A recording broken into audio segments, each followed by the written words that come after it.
കാണിക്കുന്നത്. നമ്മളിന്ന് പോകാൻ പോകുന്നത് ഇടുക്കി ജില്ലയിലെ കുട്ടിക്കാനം എന്ന് പറയുന്ന സ്ഥലത്ത് ഉള്ള അമ്മച്ചി കൊട്ടാരം എന്ന് പറയുന്ന ഒരു കൊട്ടാരത്തിലേക്കാണ് പോകാൻ പോകുന്നത്. ഏകദേശം 225 വർഷത്തോളം പഴക്കമുള്ള, അതേപോലെ തന്നെ ഒത്തിരി ചരിത്ര പ്രാധാന്യമുള്ള ഒരു കൊട്ടാരമാണ് അമ്മച്ചി കൊട്ടാരം. തിരുവിതാംകൂർ രാജാവിൻ്റെ വേനൽക്കാല വസതിയായിരുന്നു അമ്മച്ചി കൊട്ടാരം. സോ ആ ഒരു കൊട്ടാരം നമുക്കൊന്ന് പോയി കാണാം. അപ്പം നമ്മൾ കുട്ടിക്കാനത്ത് നിന്ന് വന്നു. നമുക്ക് അധികം ദൂരം കുട്ടിക്കാനത്ത് നിന്ന് ആക്ച്വലി ഇല്ല. കുറച്ച് താഴേക്ക് ഇറങ്ങി കഴിയുമ്പം നമുക്ക് റൈറ്റിലേക്ക് ഒരു വഴിയാണ്. ആ വഴി വേണം നമ്മൾ അമ്മച്ചി കൊട്ടാരത്തിലേക്ക് പോകാൻ വേണ്ടി. അപ്പം നമുക്കവിടെ ചെന്ന് കഴിയുമ്പോൾ ശരിക്കും ഒരു കാടിൻ്റെ പ്രതീതിയാണ് നമുക്കവിടെ കിട്ടുന്നത്. ആക്ച്വലി കണ്ടോ, ശബരിമല സീസൺ ആയതുകൊണ്ട് നല്ല തിരക്കാണ്. കണ്ടോ എന്ത് വണ്ടികളാണെന്ന് നോക്കി. പല സ്റ്റേറ്റിൽ നിന്ന് വരുന്ന ആളുകൾ വരുന്നുണ്ട്. സോ അതുകൊണ്ട് തന്നെ നല്ല തിരക്കാണ്. അപ്പം നമുക്ക് ഇവിടുന്ന് താഴേക്ക് തിരിഞ്ഞു പോകണം.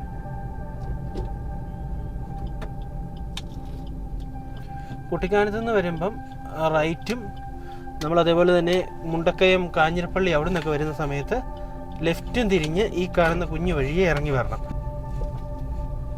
കണ്ടോ നല്ല കുഴികളാണ് കേട്ടോ റോഡിൽ. ഇറങ്ങി കയറുമ്പോഴത്തേനും നമുക്ക് ശരിക്കും നല്ല ബുദ്ധിമുട്ടുണ്ടാവുന്ന കൂട്ട് കുഴികളുണ്ട് ഇവിടെ.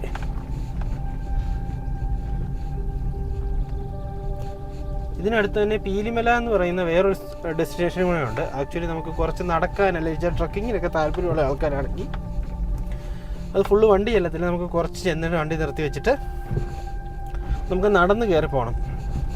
നടന്ന് കയറിപ്പോയാൽ അതിന് മുകളിൽ ചെന്ന് കഴിയുമ്പോൾ നല്ല സീനറി ഉള്ള ഒരു സ്ഥലമാണ് പീലിമല. ഈ വഴിക്കാണെങ്കിൽ ഒത്തിരി റിസോർട്ട്സ് ഉണ്ട്. അപ്പോൾ ഈ വാഗമണ്ണ്, കുട്ടിക്കാനം ഇങ്ങനെയുള്ള ഈ സ്ഥലങ്ങളിലേക്ക് വരുമ്പോൾ, അതേപോലെ തേക്കടി, ഇവിടെയൊക്കെ ഒത്തിരി റിസോർട്ടുകളുണ്ട്. ഇപ്പോൾ ഇവിടെ കണ്ടോ പാലസ് അവന്യൂ എന്ന് പറഞ്ഞ് ഒരു ഹിൽ റിസോർട്ടുണ്ട്. ആക്ച്വലി ഇവിടെ ഇങ്ങനെ റിസോർട്ടുകൾ നോക്കി വരുന്നവർക്കും കുട്ടിക്കാനത്തൊക്കെ ഒത്തിരി റിസോർട്ടുകളുണ്ട്. പക്ഷേ നമ്മൾ ഇപ്പം സീസൺ ടൈമൊക്കെ ആണെങ്കിൽ നിങ്ങൾ നേരത്തെ ബുക്ക് ചെയ്തിട്ട് വരുന്നതായിരിക്കും എപ്പോഴും നല്ലത്. കാരണം നമുക്ക് ഇല്ലെങ്കിൽ ചിലപ്പോൾ നമുക്ക് അക്കോമഡേഷൻ സെറ്റ് ചെയ്യാൻ പറ്റാതെ വരും. സോ അതുകൊണ്ട് അതൊക്കെ നേരത്തെ ബുക്ക് ചെയ്തിട്ട് വരുന്നതായിരിക്കും നല്ലത്. കണ്ടോ നമ്മൾ ആ റോഡിൻ്റെ അവസ്ഥയൊക്കെ മാറി. രണ്ട് സൈഡിലും കാട്, തികഞ്ഞ കാട് നോക്കി. ആ ഒരു കാടിനകത്തോടെയാണ് ഇപ്പോൾ നമ്മൾ പൊയ്ക്കൊണ്ടിരിക്കുന്നത്. നമുക്ക് ശരിക്കും പറഞ്ഞാൽ ഈ അമ്മച്ചി കൊട്ടാരം എന്ന് പറയുന്ന ഈ ഒരു കൊട്ടാരം ഒത്തിരി സിനിമകളിലുണ്ട് കേട്ടോ. മലയാള സിനിമകളിൽ പണ്ടത്തെ ഇന്ദ്രിയം പ്രേത സിനിമ നിങ്ങൾ ഓർക്കുന്നുണ്ടോ? ആ ഒരു സിനിമയ്ക്കകത്തുണ്ട്. അതുപോലെ തന്നെ ഉള്ള നമ്മുടെ കാർബൺ, ഫഹദ് ഫാസിലിൻ്റെ ഈ അടുത്തിടയ്ക്ക് ഇറങ്ങിയ കാർബൺ എന്ന് പറയുന്ന മൂവിക്കകത്ത്, അതേപോലെ തന്നെ ലൂസിഫർ, അതായത് നമ്മുടെ ലാലേട്ടൻ്റെ ലൂസിഫർ എന്ന് പറയുന്ന സിനിമയ്ക്കകത്ത് തുടക്കത്തിലുള്ള ആ ഒരു ഫൈറ്റ്, ആ ഒരു ഫൈറ്റ് സീൻ ഷൂട്ട് ചെയ്തിരിക്കുന്നത് നമ്മുടെ അമ്മച്ചി കൊട്ടാരത്തിൻ്റെ മുന്നിൽ വെച്ചിട്ടാണ്. അപ്പോൾ നമ്മൾ അമ്മച്ചി കൊട്ടാരത്തിൻ്റെ എൻട്രൻസിലേക്ക് വന്നു. ഇതാണ് അമ്മച്ചി കൊട്ടാരത്തിൻ്റെ എൻട്രൻസ്. നമ്മളിങ്ങോട്ട് വരുമ്പം തന്നെ നമുക്ക് ശരിക്കും ഒരു നിഗൂഢത ഒളിഞ്ഞിരിക്കുന്ന ഒരു ഫീല് നമുക്കിവിടെ വരും. കണ്ടോ ഇവിടെ നമുക്ക് ഫുള്ള് കാടിനാൽ ചുറ്റപ്പെട്ടാണ് ഇവിടുത്തെ ഒരു ഇത്. നമുക്ക് റോഡൊന്നും ടാറിങ് ഒന്നും ചെയ്തിട്ടില്ല. ജസ്റ്റ് ഒരു മണ്ണ് വഴി മാത്രമേ ഉള്ളൂ. ഒന്ന് ശ്രദ്ധിച്ച് വേണമെങ്കിൽ നമുക്ക് വണ്ടി അങ്ങോട്ട് കൊണ്ടുചെല്ലാൻ പറ്റും. അങ്ങനെ ആ ഒരു രീതിയിലാണ് ഈ റോഡിൻ്റെ അവസ്ഥ. ഒന്ന് ശ്രദ്ധിക്കണം എന്ന് മാത്രം. കാരണം ഇല്ലെങ്കിൽ രണ്ട് സൈഡ് ഇങ്ങനെ തിങ്ങിയ കാടാണ്. അതേപോലെ തന്നെ ഒത്തിരി കുഴിയുണ്ട്. ഒത്തിരി ഗ്രൗണ്ട് ക്ലിയറൻസ് ഒന്നും ഇല്ലാത്ത വണ്ടി കൊണ്ടാണ് വരുന്നതെങ്കിൽ അടി ഇടിക്കാതെയൊക്കെ സൂക്ഷിക്കണം.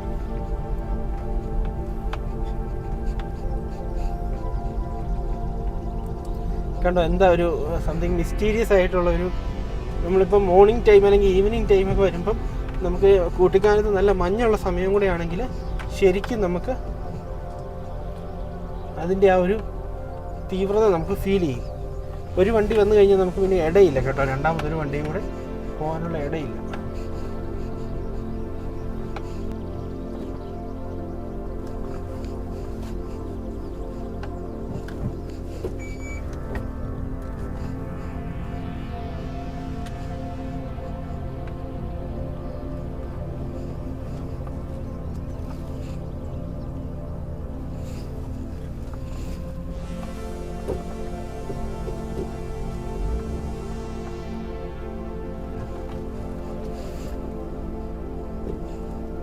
ഇങ്ങോട്ട് കയറി പോരുമ്പോൾ പ്രത്യേകം ശ്രദ്ധിക്കണം. ഇങ്ങനത്തെ റോഡായതുകൊണ്ട് തന്നെ നമുക്ക് വണ്ടി തിരിക്കാനുള്ള ഇടയൊന്നും ഇല്ല. അതുകൊണ്ട് നല്ല ഒതുക്കി കൊടുക്കാനാണെങ്കിൽ ഒത്തിരി ഇടയില്ല. അതുകൊണ്ട് അത് ഭയങ്കരമായിട്ട് നമ്മൾ സൂക്ഷിക്കണം. നമ്മൾ ഈ റോഡിൽ കയറി വന്നു കഴിയുമ്പോൾ ഇങ്ങനെ ഒരു മുറ്റത്തേക്കാണ് എത്തുന്നത്.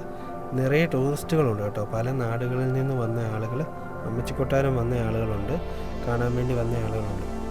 225 വർഷങ്ങളോളം പഴക്കമുള്ളൊരു കൊട്ടാരമാണ് ഇതെന്ന് പറഞ്ഞു കഴിഞ്ഞാൽ നമുക്ക് വിശ്വസിക്കാൻ പറ്റും. അത്രയും വർഷങ്ങൾ പഴക്കമുള്ളൊരു കൊട്ടാരമാണിത്. ഇത് ബ്രിട്ടീഷുകാരുടെ കാലത്താണ് ഇത് പണിയപ്പെട്ടത് എന്നാണ് നമുക്കറിയാൻ സാധിച്ചിരിക്കുന്നത്. JD മൺറോ എന്ന് പറയുന്ന ഒരു ബ്രിട്ടീഷുകാരനാണ് ഈ കാണുന്ന കൊട്ടാരം രൂപകൽപ്പന ചെയ്തതും അത് പണിതെന്നുമാണ് നമുക്ക് മനസ്സിലാക്കാൻ സാധിക്കുന്നത്. ഇതിൻ്റെ മേൽക്കൂടുകളും കാര്യങ്ങളും എല്ലാം തടികളാൽ കൊത്തുപണികളാൽ മനോഹരമാക്കിയിട്ടുണ്ട്.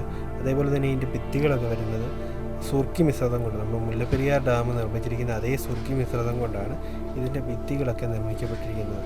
അതുകൊണ്ട് തന്നെ ഈ കൊട്ടാരത്തിനകത്ത് കയറി നിന്ന് കഴിയുമ്പോൾ നമുക്ക് നല്ല തണുപ്പ് ഫീൽ ചെയ്യും. കാരണം ഒരു ചൂടുമില്ല. പുറത്ത് എത്ര ചൂടുള്ള ക്ലൈമറ്റ് ആണെങ്കിൽ പോലും ഇതിനുള്ളിൽ നല്ലൊരു തണുത്ത അന്തരീക്ഷം. ഈ സുർക്കി മിശ്രിതത്തിനകത്ത് കൂടുതലും ചുണ്ണാമ്പ്, അതേപോലെ തന്നെ ശർക്കര, ഇങ്ങനെയുള്ള കുറേ അന്നത്തെ കാലത്ത് കിട്ടിയിരുന്ന കുറേ കാര്യങ്ങൾ ചേർത്തുണ്ടാക്കിയ ഒരു മിശ്രിതമാണ് സുർക്കി മിശ്രിതം. അതുപയോഗിച്ച് ഒരു കെട്ടിടം പണിയുന്നത് അല്ലെങ്കിൽ ഡാമുകളൊക്കെ പണിയാൻ അന്നത്തെ കാലത്ത് ഉപയോഗിച്ച് പോകുന്നിരുന്നു. അപ്പോൾ അതിൻ്റെ ആ ഒരു ഉറപ്പാണ് ഈ കൊട്ടാരത്തിനുള്ളത്. ഈ കാണുന്ന ആളാണ് ഇപ്പോൾ ഈ കൊട്ടാരം നോക്കി നടത്തുന്നത്. ഈ കൊട്ടാരത്തിൻ്റെ കെയർ ടേക്കറായിട്ട് വർക്ക് ചെയ്യുന്ന ചേട്ടൻ. അപ്പോൾ നമ്മൾ ഇതിനുള്ളിലേക്ക് കയറി വന്നു കഴിഞ്ഞപ്പോഴത്തേനും നമുക്കിതിന് നടുമുറ്റത്തായിട്ട് നമുക്കിങ്ങനെ കുറേ ചെടികളും കാര്യങ്ങളും എല്ലാം വെച്ചിട്ടുണ്ട്. ഈ ചേട്ടൻ നമുക്ക് അത്യാവശ്യം കാര്യങ്ങളെല്ലാം നമുക്ക് പറഞ്ഞു തരും. ഇവിടെ എന്തൊക്കെയാണ്, ഏതൊക്കെയാണ് മുറികൾ, ആരൊക്കെ താമസിച്ചിരുന്ന ആ മുറിയിൽ, എന്തൊക്കെയാണ് അതിൻ്റെ ചരിത്രം, ഈ കാര്യങ്ങളൊക്കെ ആ ചേട്ടൻ നമുക്ക് പറഞ്ഞു തരും. അപ്പോൾ നമ്മൾ ഇങ്ങനെ ഇതിനുള്ളിലേക്ക് കയറി കുറേ ചെടികളൊക്കെ നടുമുറ്റത്ത് വെച്ചിട്ടുണ്ട്. ഇത് സിനിമക്കാരുടെ ഇഷ്ട ലൊക്കേഷനാണ്. ഇപ്പോൾ ഏറ്റവും അവസാനം ഇവിടെ ഷൂട്ട് ചെയ്യപ്പെട്ട മൂവി നല്ല നിലാവുള്ള രാത്രി എന്ന് പറയുന്ന മൂവിയാണ്. ആ മൂവി കണ്ടിട്ടുള്ള ആളുകൾക്കറിയാം. അതിനകത്ത് അവർ കാണിച്ചിരിക്കുന്ന അവരുടെ ഫാം ഹൗസ്, അതാണ് ആക്ച്വലി ഈ കൊട്ടാരം. അപ്പോൾ ഇതിനകത്ത് പല പ്രോപ്പർട്ടീസും ഇപ്പോൾ ഇരിക്കുന്ന ഈ ഫ്രണ്ടിൽ കാണുന്ന ആ ഒരു പല പ്രോപ്പർട്ടീസും ആക്ച്വലി സിനിമക്കാർ സെറ്റിന് വേണ്ടി ക്രിയേറ്റ് ചെയ്യാൻ വേണ്ടി അവർ യൂസ് ചെയ്തിരുന്ന സാധനങ്ങളാണ്. അത് കൊണ്ടുപോകാത്തതും അല്ലെങ്കിൽ ആവശ്യം കഴിഞ്ഞത് അവർ നിലനിർത്തിയിരിക്കുന്നതുമാണ്. അപ്പം കൊട്ടാരത്തിലിപ്പം കൂടുതലും അങ്ങനത്തെ കാര്യങ്ങളൊക്കെയാണ് കൂടുതലും ഉള്ളത്. അപ്പം കൊട്ടാരത്തിൻ്റേതായിട്ടുള്ള യഥാർത്ഥത്തിലുള്ള കാര്യങ്ങളൊക്കെ കുറവേ ഉള്ളൂ. ഇപ്പോൾ ഈ കാണുന്നതാണ് പണ്ടത്തെ ഫയർ പ്ലേസ്, അതായത് തണുപ്പ് കാലത്ത് നമുക്ക് തീ കൂട്ടാനും അത് ചൂട് കായാനും ഒക്കെ ആയിട്ട് യൂസ് ചെയ്തിരുന്ന ഫയർ പ്ലേസ് അഥവാ ചിമ്മിനി. അതേപോലെ തന്നെ ഇതിങ്ങനെ 1-2 സ്ഥലത്ത് ഈ കൊട്ടാരത്തിനകത്തുണ്ട്. അപ്പോൾ നമുക്കിതിനകത്തോടെ മുന്നോട്ട് പോയി നോക്കാം. ഈ കാണുന്നതൊക്കെ സിനിമക്കാരുടെ ലൊക്കേഷൻ്റെ റിലേറ്റഡ് ആയിട്ട് അവർ സെറ്റ് ക്രിയേറ്റ് ചെയ്യാൻ വേണ്ടി യൂസ് ചെയ്തിരിക്കുന്നതാണെന്നാണ് കണ്ടിട്ട് തോന്നുന്നത്.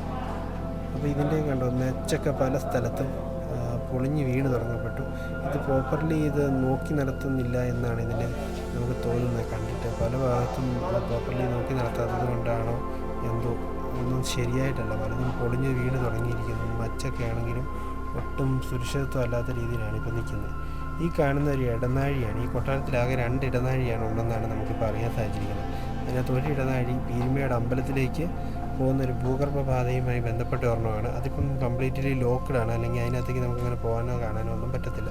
ഈ ഇടനാഴി ഭടന്മാർക്ക് കൊട്ടാരത്തിലേക്ക് വരാൻ വേണ്ടിയൊക്കെ യൂസ് ചെയ്തിരുന്ന ഇടനാഴിയായിരുന്നു. കുറച്ച് നമ്മൾ ആ ഇടനാഴി വഴി ഇങ്ങനെ വന്നു കഴിഞ്ഞപ്പോൾ നമുക്ക് പേടിപ്പിക്കുന്ന ഒരു അനുഭവം. കാരണം മൊത്തത്തിലൊരു ഇരുട്ടായോ അങ്ങനത്തെ ഒരു മുറിയിലേക്കാണ് വന്ന് നമ്മൾ കയറിയത്. നമ്മൾ ഒറ്റയ്ക്കൊക്കെ വരുമ്പോൾ നമുക്ക് അവിടെ വലിയൊരു പേടി നമുക്ക് തോന്നും. ഇതിനകത്ത് കുറേ മുറികളുണ്ട് കേട്ടോ ഈ കൊട്ടാരത്തിൽ. ഇത് നമ്മൾ അകത്ത് കയറി കഴിയുമ്പോൾ കുറേ മുറികളാണ് ഇതിനകത്ത് മൊത്തം. അപ്പം ഒത്തിരി നടക്കാനുള്ള രീതിയിൽ ഒരു മുറിയിൽ നിന്ന് മറ്റൊരു മുറി, അങ്ങനെ ഇങ്ങനെ കണ്ടിന്യൂസ് മുറികളാണ് ഇതിനകത്ത്. ഇപ്പം നമ്മൾ നടന്നൊരു മുറിയിലെത്തിയിട്ടുണ്ട്. അതിൽ നിന്ന് മറ്റൊരു മുറിയിലേക്ക് ഇതിങ്ങനെ കണക്റ്റഡ് ആയിട്ടാണ് ഇങ്ങനെ പോകുന്നത്. അപ്പം നമ്മളിപ്പോൾ എത്തിയിരിക്കുന്നത് ഡൈനിങ് റൂമിലായിരുന്നു. അന്നത്തെ കൊട്ടാരത്തിലെ ആളുകൾ ഫുഡ് കഴിക്കാൻ യൂസ് ചെയ്തിരുന്ന ഡൈനിങ് റൂം. അതിൻ്റെ സൈഡിലേക്ക് വാഷ് ബേസിനും കാര്യങ്ങളും അന്നത്തെ കാലത്തെ വാഷ് ബേസിനൊക്കെയാണ്. ഇതൊക്കെ കണ്ടിട്ട് അന്നത്തെ കാലത്ത് ബ്രിട്ടനിൽ നിന്നോ അല്ലെങ്കിൽ പുറത്തുനിന്നോ കൊണ്ടുവന്ന വാഷ് ബേസിനുകളാണെന്ന് തോന്നുന്നു. ഇതിൻ്റെ മച്ചൊക്കെ ആണെങ്കിൽ മൊത്തം ഇളങ്ങി ഇതിൻ്റെ ഓടും കാര്യങ്ങളും എല്ലാം മൊത്തം താഴെ വീഴാറായി എന്നുള്ള രീതിയിലാണ് ഇരിക്കുന്നത്. അപ്പോൾ നമ്മൾ ഇതിനകത്ത് പിന്നെ നമ്മൾ മുന്നോട്ട് പോകുമ്പോഴത്തേനും നമ്മൾ ഈ കാണുന്ന കിച്ചനാണ്. അന്നത്തെ കാലത്തെ അടുക്കളയും അതിനോടനുബന്ധമായിട്ടുള്ള കാര്യങ്ങളൊക്കെയാണ് ഇപ്പോൾ ഇവിടെ കാണാൻ സാധിക്കുന്നത്. നമ്മളിപ്പോൾ ഇനിയും മുന്നോട്ട് പോവുകയാണ്. മുന്നോട്ട് പോകുന്ന സമയത്ത് നമ്മൾ ഇതിൻ്റെ കിച്ചൺ, ഇതും ഇതിൻ്റെ കിച്ചൻ്റെ ഭാഗം തന്നെയാണ്. നമ്മൾ കിച്ചണിലേക്ക് എത്തി. കിച്ചനാണെങ്കിൽ ആക്ച്വലി മേൽക്കൂരയൊന്നും ഇല്ല. ഇവിടെ നമുക്ക് അമ്മിയൊക്കെ വെച്ചിട്ടുണ്ട്. ആക്ച്വലി നമുക്ക് അരി ആട്ടുന്ന അന്നത്തെ കാലത്തെ അമ്മിയും കാര്യങ്ങളും. ഇതിന് മേൽക്കൂര തന്നെ ഇല്ല, അതൊക്കെ മൊത്തം നഷ്ടപ്പെട്ടു. അത് കഴിഞ്ഞ് നമ്മൾ മുന്നോട്ട് വീണ്ടും നടന്നു. ഇതെല്ലാം അടുക്കളയുടെ ഭാഗങ്ങളാണെന്ന് തോന്നുന്നു. അപ്പോൾ നമ്മൾ അവിടെ വന്നു. ഇനി അത് കഴിഞ്ഞ് നമുക്ക് ഇവിടുന്ന് തിരിച്ചു പോകാം. ഇവിടെയൊക്കെ പൂർണ്ണമായിട്ടും ഏകദേശം മേൽക്കൂര തകർന്ന് താഴെ വീണതോ അല്ലെങ്കിൽ എടുത്തു മാറ്റപ്പെട്ടതോ ആണെന്ന് തോന്നുന്നു. നമുക്കതിനെക്കുറിച്ച് ഡീറ്റെയിൽസ് ഒന്നും അറിയത്തില്ല. എന്തായാലും ഇതിനിപ്പോൾ മേൽക്കൂരയില്ല, അടുക്കള ഭാഗത്തേക്ക് വരുന്നു. അത് കഴിഞ്ഞ് നമ്മൾ വീണ്ടും തിരിച്ചു പോവുകയാണ്.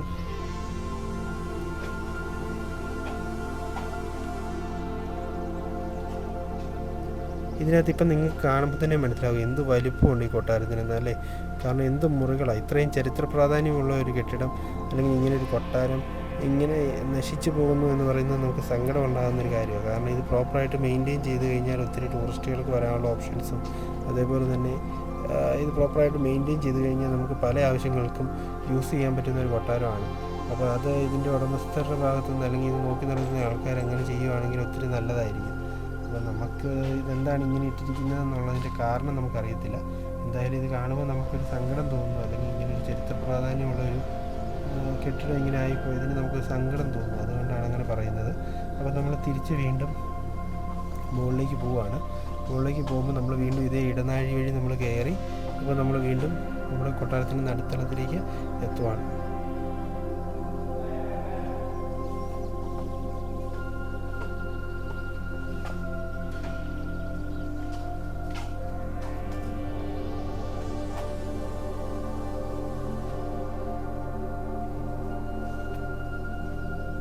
നമ്മളങ്ങനെ മുന്നോട്ട് നടന്ന് വന്നു. ഇനി നമുക്കിവിടെ കാണുന്ന 1-2 മുറികളിൽ കയറി നോക്കാം.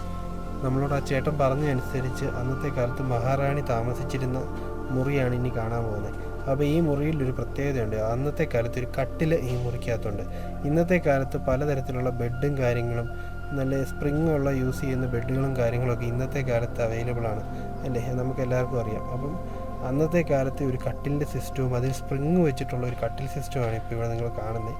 അപ്പോൾ നല്ല കുഷനിങ് ഉള്ള അന്നത്തെ കാലത്ത് മഹാറാണി കിടന്നിരുന്നത് എന്നാണ് നമ്മളോട് ആ ചേട്ടൻ പറഞ്ഞത്. അപ്പോൾ മഹാറാണിയുടെ കട്ടിലായിരുന്നു ഇതെന്നാണ് പറയുന്നത്. അപ്പോൾ സ്പ്രിങ് യൂസ് ചെയ്തിട്ടുള്ള ഒരു പ്രത്യേകതരം കട്ടിൽ അത് നമുക്കിവിടെ കാണാൻ സാധിക്കും. അത് ഇവിടെ ഇന്നും മെയിൻറ്റെയിൻ ചെയ്യപ്പെട്ടിരിക്കുന്നു. അതാണ് നിങ്ങളിപ്പോൾ ഈ പിന്നെ കാണുന്നത്. കണ്ടോ, ഇതിൻ്റെ സ്പ്രിങ്സ് ഒക്കെ നോക്കിയ സ്പ്രിങ്ങുകൾ യൂസ് ചെയ്തിട്ട് ആ കുഷനിങ് എഫക്റ്റ് കിട്ടാൻ വേണ്ടിയാണെന്ന് തോന്നുന്നു ആ സ്പ്രിങ്ങുകൾ അവിടെ നമുക്ക് കാണാൻ പറ്റും. അതേപോലെ തന്നെ പഴയ കാലത്തെ അലമാരികൾ, അതേപോലെ തന്നെ അന്നത്തെ കാലത്തെ ഓരോ ഉപകരണങ്ങൾ, ഇങ്ങനെയുള്ള കുറേ കാര്യങ്ങളൊക്കെ ഇവിടെ ഇപ്പോഴും കാണാൻ സാധിക്കും. ഇവിടെ ഒരു ഡോർ ആക്ച്വലി ക്ലോസ്ഡ് ആണ്. അപ്പോൾ ഈ ഡോർ ഈ ഒരു വഴിയാണ് എന്ന് തോന്നുന്നു നമ്മൾ ഈ പറഞ്ഞ രണ്ടാമത്തെ തുരങ്കപാത. അങ്ങോട്ട് നമുക്ക് എൻട്രൻസ് ഇല്ലെന്ന് തോന്നുന്നു, അത് ലോക്ക്ഡ് ആണ്. അതുകൊണ്ട് നമുക്ക് അതിൻ്റെ ഉള്ളിലേക്കൊന്നും പോയി കാണാനോ കാര്യങ്ങളോ ഒന്നും പറ്റിയില്ല. അപ്പോൾ ഈ കാണുന്ന ഡോർ ഇവിടെ ക്ലോസ്ഡ് ആയിട്ട് കിടക്കുവാണ്.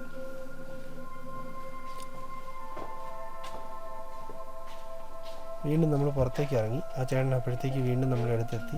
അപ്പോൾ വേറെ ഒരു ടൂറിസ്റ്റിനെ ഒരാൾ വന്നയാളെയും കൊണ്ട് ആ ചേട്ടനെ എല്ലാം എക്സ്പ്ലെയിൻ ചെയ്യാൻ വേണ്ടി പോയേക്കുവാണ്. അപ്പോൾ നമ്മൾ കൊട്ടാരത്തിനകത്തെ കാഴ്ചകളൊക്കെ കണ്ട് പുറത്തേക്ക് ഇറങ്ങാൻ തുടങ്ങുകയാണ്. അപ്പോൾ നമ്മൾ തിരിച്ച് നമ്മുടെ പുറത്തേക്കുള്ള വഴിയിലേക്കാണ് നമ്മളിപ്പോൾ കയറിയിരിക്കുന്നത്.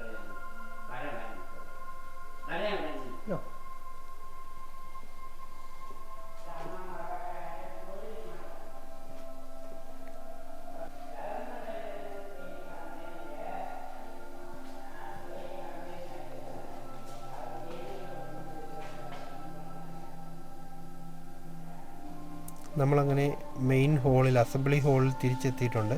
അസംബ്ലി ഹോൾ എന്ന് പറഞ്ഞു കഴിഞ്ഞാൽ അന്നത്തെ ആളുകൾ യോഗം കൂടാനും കാര്യങ്ങൾക്കും ഒക്കെയുള്ള റൂമാണെന്ന് തോന്നുന്നു. ഇതിന് അസംബ്ലി ഹോൾ എന്നാണ് നമ്മളോട് ആ ചേട്ടൻ പറഞ്ഞത്. അതേപോലെ തന്നെ ഇവിടെ ഒരു ഫയർ പ്ലേസ് ഉണ്ട്. അപ്പോൾ ഈ ചിമ്മിനി യൂസ് ചെയ്യുന്ന അന്നത്തെ കാലത്ത് ചൂടിന് വേണ്ടി ടൈം യൂസ് ചെയ്തിരുന്നു.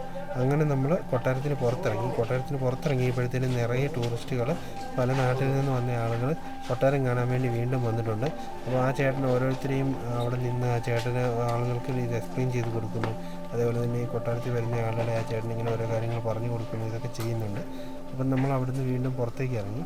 നമ്മൾ കൊട്ടാരത്തിലെ കാഴ്ചകളൊക്കെ കഴിഞ്ഞ് നമ്മളിപ്പോൾ പുറത്തിറങ്ങി നമ്മൾ പുറത്ത് വന്നിരിക്കും. അപ്പോൾ ഇത്രയും ചരിത്ര പ്രാധാന്യമുള്ളൊരു കൊട്ടാരമാണിത്.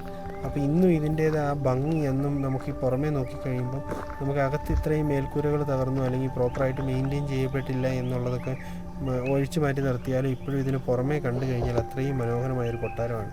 ഇത് പ്രോപ്പറായിട്ട് മെയിൻറ്റെയിൻ ചെയ്യപ്പെട്ട് കഴിഞ്ഞാൽ ഇതൊരു ചരിത്ര സ്മാരകം, അല്ലെങ്കിൽ ഇത് ആളുകളെ ഒത്തിരി ഇങ്ങോട്ട് ആകർഷിക്കാൻ സാധ്യതയുള്ള ഒരു പ്ലേസ് തന്നെയാണ്. അപ്പം ഇതേപോലെ തന്നെ ഇതിൻ്റെ മുറ്റത്തൊക്കെ എത്തിയാലും ഒത്തിരി കാടും പടലൊക്കെ ആയിട്ട് ഇങ്ങനെ കിടക്കുവാണ്. അപ്പം നിറയെ മരങ്ങളുണ്ട്. അപ്പോൾ ഈ മരങ്ങളുടെയൊക്കെ ഷേപ്പും കാര്യങ്ങളൊക്കെ കണ്ടു, ഒത്തിരി വർഷം പഴക്കമുള്ള മരങ്ങളാണ്. അപ്പോൾ അവ ഇങ്ങനെ സൈപ്രസ് മരങ്ങളും അല്ലാത്ത പലതരം മരങ്ങളും വനം കാടൊക്കെ ആയതുകൊണ്ടാവാം ഒത്തിരി പല വിധത്തിലുള്ള മരങ്ങളൊക്കെ നമുക്കിവിടെ കാണാൻ സാധിക്കുന്നുണ്ട്. സോ ഇതിൻ്റെയൊക്കെ ഷേപ്പും കാര്യങ്ങളും കണ്ടു, ഒത്തിരി വർഷങ്ങൾ പഴക്കമുള്ള മരങ്ങളായതുകൊണ്ടാണ് അതൊക്കെ അങ്ങനെ കാണുന്നത്. അപ്പോൾ അതായിരുന്നു ഇന്നത്തെ വീഡിയോ. നിങ്ങൾക്ക് എല്ലാവർക്കും അമ്മച്ചിക്കൊട്ടാരം ഇഷ്ടപ്പെട്ടെങ്കിൽ നമ്മുടെ ഈ വീഡിയോയും ഇഷ്ടപ്പെട്ടെങ്കിൽ നിങ്ങളുടെ വിലയേറെ കമൻസും സജഷൻസും ഒക്കെ നമ്മളെ കമൻറ്റ് ബോക്സ് വഴി അറിയിക്കുക. അതേപോലെ ഈ വീഡിയോ ഒന്ന് ലൈക്ക് ചെയ്യുന്ന കാര്യങ്ങൾ പരിഗണിക്കുക. അപ്പം അതായിരുന്നു ഇന്നത്തെ വീഡിയോ. നമുക്ക് മറ്റൊരു വീഡിയോ ആയിട്ട് കണ്ടുമുട്ടുന്ന വരെ ടേക്ക് കെയർ, ബൈ.